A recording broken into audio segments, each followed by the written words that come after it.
Sir Lewis Carl Davidson Hamilton MBE Honfreng is a British racing driver currently competing in Formula One, driving for Mercedes-AMG Petronas Formula One team.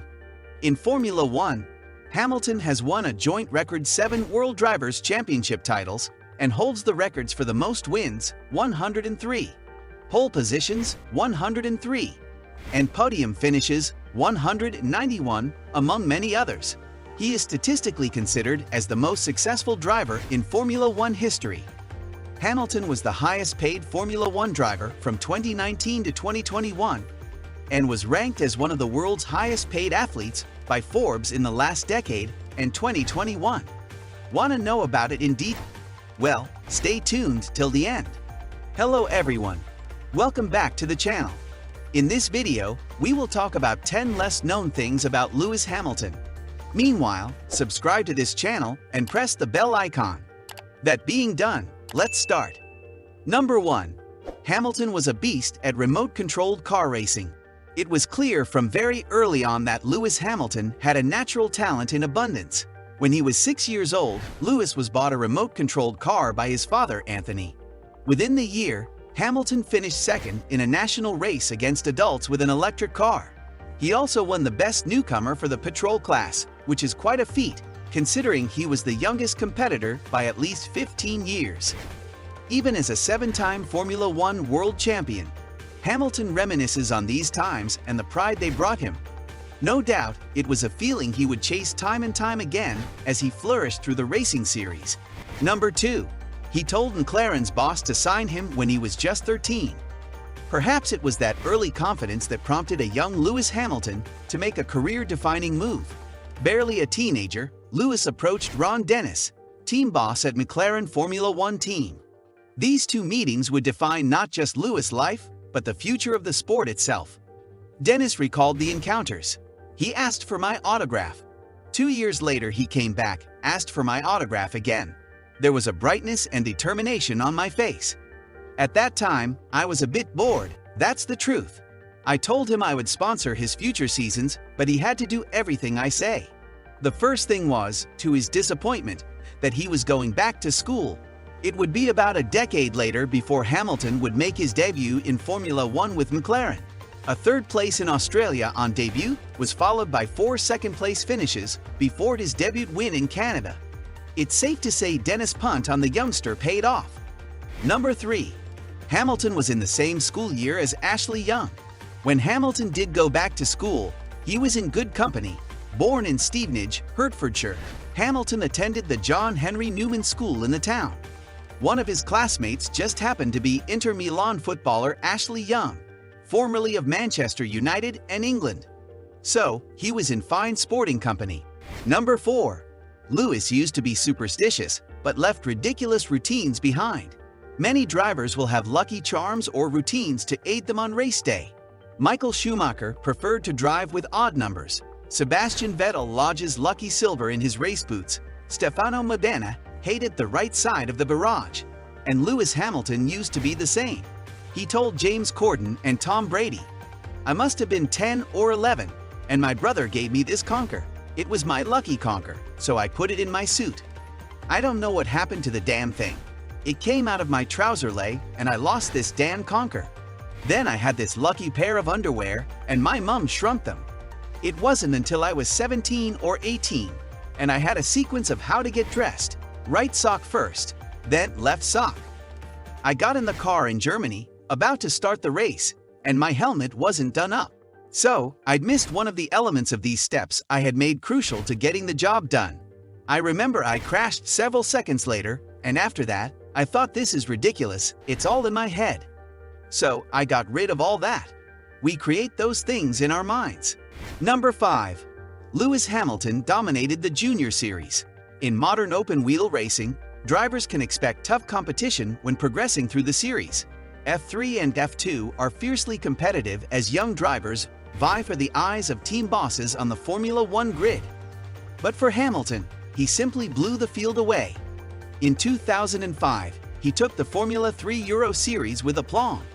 Of the 20 races, 15 were won by the Brit, who also took 13 pole positions. He wrapped up the championship against rivals including Adrian Sutil, Lucas Di Grassi, and Sebastian Vettel by 78 points. Number 6. Hamilton ditched his Senna-inspired yellow helmet. After victories throughout his junior years, it was hard to miss Hamilton out on track, not least thanks to his striking helmet design. He used a bright yellow helmet design for his first seasons in Formula One in homage to his hero, Ayrton Senna.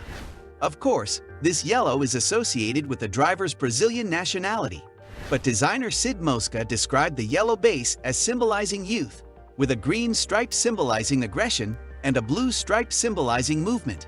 For years, Hamilton used a yellow helmet with blue and green lines, with the addition of a red line. Number 7. Nico Rosberg and Lewis Hamilton used to be great friends. Their upbringings couldn't have been more different. Hamilton grew up in Stevenage as his dad worked multiple jobs to fund his career. Rosberg grew up in luxurious Monaco, the son of his title-winning father Keek. But growing through the junior ranks, Rosberg and Hamilton became mates. In 2000, the pair were teammates racing for the karting team Mercedes-Benz McLaren. Fellow competitor Robert Kubica has recalled how they were competitive on every level. They would even have races to eat pizza, always eating 2 at a time.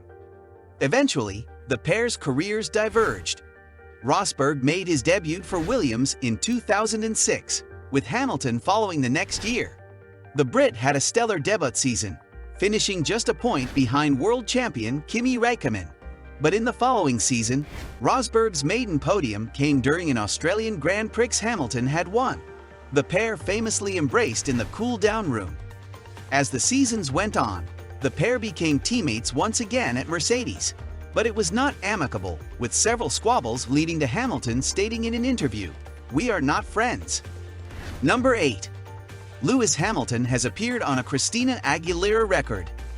Anyone who follows Lewis on Instagram will know he's a budding musician.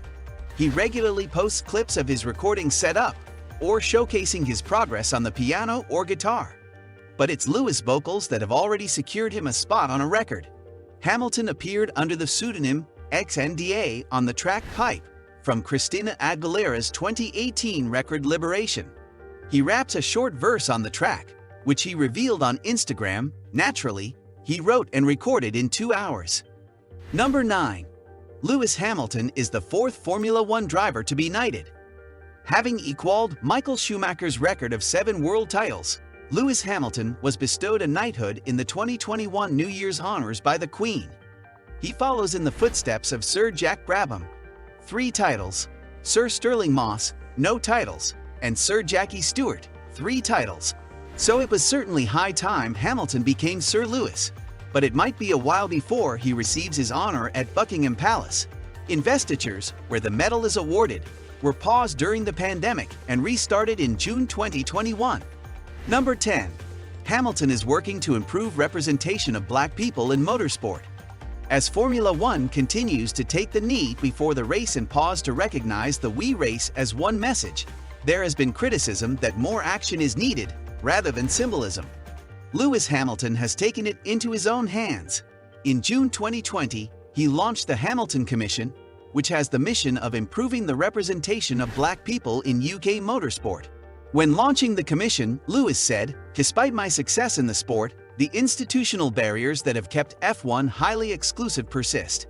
It is not enough to point to me, or to a single new Black hire, as a meaningful example of progress. Thousands of people are employed across this industry, and that group needs to be more representative of society."